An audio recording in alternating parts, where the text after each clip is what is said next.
ሰላም ውድ ቤተሰቦቼ እንዴት ናችሁ? ማታ በኔና በአብርሃም መካከል የተፈጠሩ አለመግባባት ብዙ ሰዎችን አስጨንቋችሁ አይቻለሁኝና እኔና እሱ ነገሮችን ተነጋግረን ፈተናችኋል። አሁን በጣም ሰላም ነን፣ ደህና ነን እና እናንተም እንዳትጨነቁ ለማሳወቅ እኔም ደህና እንደሆንኩኝ ለማሳየት ነው የመጣሁት። በጣም ነው የማመሰግነው ከጎኔ ስለሆናችሁ ስለተጨናቃችሁልኝ በጣም ነው የማመሰግነው። በጣም ነው የምወዳችሁ። ያለው ነገር በሙሉ ሰላም ሆኗል። ከዚህ በኋላ በአዲስ ሰዎች እንመጣለን። አመሰግናለሁ። መልካም ጊዜ። ዳኒ እንግዲህ ትናንትና ማታ በተፈጠረው አለመግባባት ብዙ ሰው ተጨንቋልና አሁን ላይ በሰላም ችግሩን ፈተኑ፣ ሰላም ወርዷል እያለ ይገኛል ማለት ነው። ዳኒ እንግዲህ እንደምታዩት የማታው ሌላ ነው። አሁን ደግሞ እጅግ በጣም ቀዝቀዝ ብሏል። ሰው እንግዲህ ሌላ ነገር ሲጠብቅ የሰው ወሽመጥ ተበጥሷል ማለት ነው።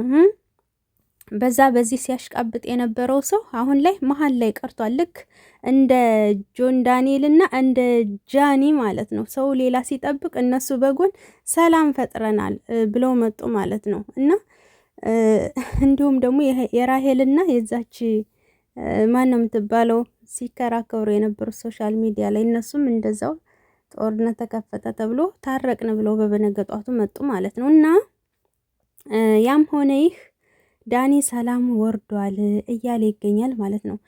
ዋናው ዳኒ እንግዲህ አንተ ሰላም ሆነህ ነው ሰላም መውረዱ ነው። ነገር ግን እውነት እንደው ዳኒ እንደዛ አድርገው ማታ ወስደው በግድ ስልክህን የቤቱን ቁልፍ ምናምን ቀማምተው ላፕቶፕህን ወስደው በሰላም ነገሩን ትተዋለህ ወይ? እኔ በሰላም ይተዋል ብዬ አላስብም በነገራችን ላይ። ምክንያቱም ዳኒ እንደምታዩት ቀዝቀዝ ያለ ነው፣ ሳቅ እያለ ነው ነገሮችን እንትን የሚለውና ሰው በጣም ሲደውልለት ነበረ።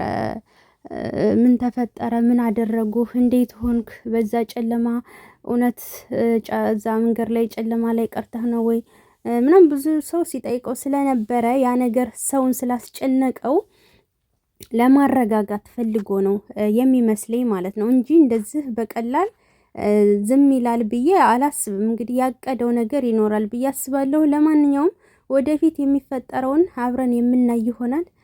የሰው እንትን ግን ወሽመጥ ተቆርጧል ማለት ነው። ሌላ ጦርነት፣ ስንት ጦርነት ሰው ሲጠብቅ እናንተ በዚህ በቀላል መንገድ ታርቀናል። ለምን ታዲያ አብርሽስ ቪዲዮ አልሰራም? እርቅ ወርዷል ሰላም ወርዷል ብሎ አብርሽም መስራት ነበረበት ቪዲዮ። ምክንያቱም በሱ በኩል ያለው ነገር ምንድነው የሚለውን ሰው ማወቅ ይፈልጋል። እና ለማንኛውም እንግዲህ ማታ የምትለቁልንንም እናያለን። ሰብ ላይክ አድርጎ ሰላም ቆዩልኝ። በሌላ ቪዲዮ እስከምንገናኝ